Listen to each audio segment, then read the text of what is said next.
Olá! Hoje a gente vai mergulhar em Hebreus capítulo 3. É um capítulo, assim, bem direto ao ponto, né? É verdade. Ele já começa com uma comparação forte, Jesus e Moisés.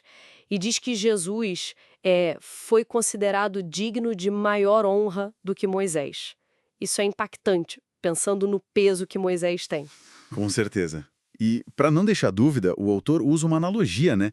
Aquela do construtor e da casa. Ah, sim. Ele fala, tipo, assim como o construtor de uma casa tem maior honra do que a própria casa, e aí ele conclui que Deus é o construtor de tudo.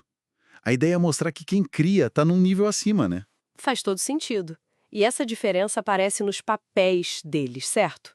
Moisés é tipo um servo fiel na casa de Deus, um testemunho do que viria. Exato, um servo. Fiel, mas servo. Mas Cristo? Bom, Cristo é diferente. Ele é o filho fiel sobre a casa de Deus. Não é só um servo. É uma mudança grande de perspectiva, não acha? De autoridade mesmo. Sem dúvida, muda tudo. É como se Moisés administrasse, sabe, fielmente. Mas Cristo, ele preside como filho, como herdeiro. Entendi. E o texto vai além. Diz que nós somos a sua casa. Só que aí vem um detalhe, uma condição importante. Qual? Diz, se nos apegarmos firmemente à confiança e à esperança da qual nos gloriamos. Quer dizer, não é garantido. Depende dessa firmeza. Essa condição de apegar-se firmemente. Parece que faz a ponte para o próximo assunto, que é um alerta, né? Citando o Salmo 95. Isso mesmo, o texto traz a fala do Espírito Santo. Assim, pois, como diz o Espírito Santo, hoje, se ouvirem a sua voz, não endureçam o coração. É um chamado bem direto, E ele conecta isso com o quê? com a história de Israel. Exatamente. Ele lembra da rebelião durante o tempo da provação no deserto. Ali onde os antepassados, mesmo vendo o que Deus fez por 40 anos, eles o tentaram, o provaram. 40 anos é muito tempo para ver e ainda assim duvidar, né? O que será que causa essa dureza de coração? Olha, talvez seja a familiaridade, né? Ver o extraordinário todo dia pode levar à indiferença se não houver uma resposta de fé constante. Vira paisagem. E a consequência foi séria. Sim, a ira de Deus. Pois é. E o juramento, assim jurei na minha ira, jamais entrarão no meu descanso. Aquela geração específica, por causa dessa incredulidade, ficou de fora da promessa.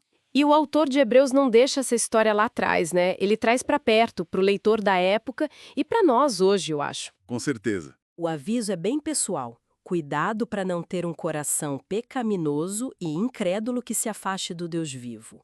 A ligação entre não crer e se afastar é muito clara. É direta? E qual o remédio que ele propõe? Algo bem prático: comunidade e urgência. Como assim? Ele diz: pelo contrário, encorajem-se uns aos outros todos os dias durante o tempo que se chama hoje. Veja bem, todo dia enquanto for hoje. Para quê? Para que nenhum de vocês seja endurecido pelo engano do pecado. Então a comunidade, o encorajamento mútuo, funciona como uma proteção contra esse endurecimento? Exatamente. É uma prevenção diária contra o poder enganoso do pecado, que nos faz endurecer o coração. E isso reforça de novo a ideia de perseverança, né? Sim, o texto volta a isso, pois passamos a ser participantes de Cristo desde que de fato nos apegamos até o fim à confiança que tivemos no princípio. A nossa conexão com Cristo depende dessa fidelidade contínua de não largar a mão daquela confiança inicial. Entendi. E aí ele fecha a análise daquela geração do deserto de forma bem direta. Vemos, assim, que eles não puderam entrar por causa da incredulidade. A raiz do problema foi a falta de fé.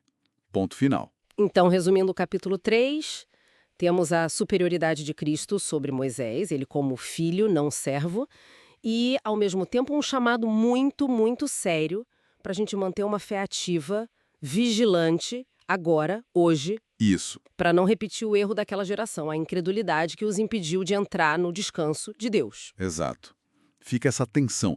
E o que mais me chama a atenção é essa repetição da palavra hoje. É verdade, aparece bastante. Me leva a pensar. Uma reflexão que o próprio texto provoca, né? O que significa na prática ouvir a voz de Deus hoje? No nosso dia a dia corrido, como a gente cultiva essa escuta atenta? E como a gente se mantém vigilante contra esse engano do pecado que o capítulo alerta tanto?